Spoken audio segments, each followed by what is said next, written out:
শেখ হাসিনা সরকারের পতনের পর থেকে পলাতক রয়েছেন এখনও ৮৭ পুলিশ কর্মকর্তা। বিভিন্ন দেশে তাদের অবস্থান শনাক্ত হলেও এখনও ফেরানো যায়নি কাউকেই। মানবাধিকার ও রাজনৈতিক ইস্যুর কারণ দেখিয়ে ইন্টারপোলও সাড়া দিচ্ছে না রেড অ্যালার্টের আবেদনে। সুলতান মাহমুদ আরিফের রিপোর্ট। RICL TMX, যুগের পর যুগ স্থাপনা থাকে মজবুত। আওয়ামী লীগ সরকারের পতনের পর থেকেই আত্মগোপনে দলটির সাথে ঘনিষ্ঠ অনেক পুলিশ কর্মকর্তা। ৫ আগস্টের পর থেকে এখন পর্যন্ত পলাতক ৮৭ পুলিশ সদস্যের মধ্যে রয়েছেন ডিআইজি, এসপি থেকে শুরু করে বিভিন্ন পর্যায়ের কর্মকর্তারা। সম্প্রতি যুক্তরাষ্ট্রের একটি শহরে আলোচিত সাবেক ডিআইজি হারুনুর রশিদের অবস্থানের দুটি ছবি সামাজিক যোগাযোগ মাধ্যমে ছড়িয়ে পড়ে। পুলিশ সদর দপ্তরের তথ্যমতে সাবেক অতিরিক্ত আইজিপি মনিরুল ইসলামও আছেন যুক্তরাষ্ট্রে।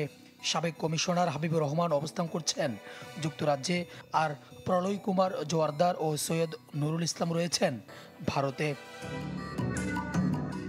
তবে এত তথ্য জানা থাকলেও পলাতকদের দেশে ফেরানো অনিশ্চিত। রেড অ্যালার্টের আবেদন করা হলেও ইন্টারপোল সাড়া দেয়নি বলে জানায় পুলিশ সদর দপ্তর। আমাদের দেশে যে অপরাধ করছে তাদের দেশে আইনের দেশে সে হয়তো অপরাধী না, সে হয়তো বা পলিটিক্যাল অ্যাসাইলাম হতে পারে। সেক্ষেত্রে ওদের আইন আবার তার হিউম্যান রাইটসটা দেখে। সেক্ষেত্রে আমরা আবেদন করলেই রেড নোটিশ জারিটা হয়তো সেক্ষেত্রে ওরা করে না। ইন্টারপোল তখন পার্টিকুলার সেই দেশে অথবা জানায় যে দেশ থেকে আমরা আসামিরা আনতে চাই, তখন যদি বললাম তখন হচ্ছে গিয়ে বাকি ফ্যাক্টরগুলো কাজ করে। এই জন্য হচ্ছে রেড নোটিশে আসামি আনা অনেক ক্ষেত্রে মানে যে কোনো রাষ্ট্রের জন্য একটু চ্যালেঞ্জিং। সরকারি চাকরির বিধি অনুযায়ী কর্মস্থল ত্যাগ বা আত্মগোপন শাস্তিযোগ্য অপরাধ। আইনজীবীরা বলছেন এদের ফেরাতে প্রয়োজন রাজনৈতিক সদিচ্ছা ও কূটনৈতিক উদ্যোগ। তাদেরকে দ্রুত একজন রাজনৈতিক দলগুলো ঐক্যমত হয়ে ইন্টারপোলের মাধ্যমে খুব দ্রুত দেশে ফিরিয়ে নিয়ে আসা এবং তাদের বিচার কার্য পরিচালনা করা।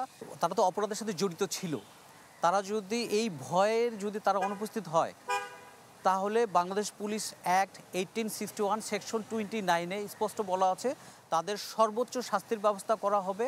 এরই মধ্যে গত ৭ আগস্ট স্বরাষ্ট্র মন্ত্রণালয় ডিআইজি থেকে পরিদর্শক পর্যায়ের ৪০ কর্মকর্তার পদক প্রত্যাহার সহ নেওয়া হয় বিভাগীয় ব্যবস্থা। পাশাপাশি বিতর্কিত ভূমিকার কারণে বাধ্যতামূলক অবসরে পাঠানো হয় আরও ৫৫ জনকে। জুলাই গণ অভ্যুত্থানে ছাত্র জনতাকে গুলি এবং গুলির নির্দেশদাতা যারা রয়েছেন প্রশাসনের সে সমস্ত ব্যক্তিদেরকে আইনের আওতায় আনা এবং পাশাপাশি প্রশাসনের যে সংস্কারের ধারাবাহিকতা চলছে সেটিকে পূর্ণতা দেওয়ার আহ্বান সংশ্লিষ্টদের। সুলতান মাহমুদ আরিফ, চ্যানেল 24, ঢাকা।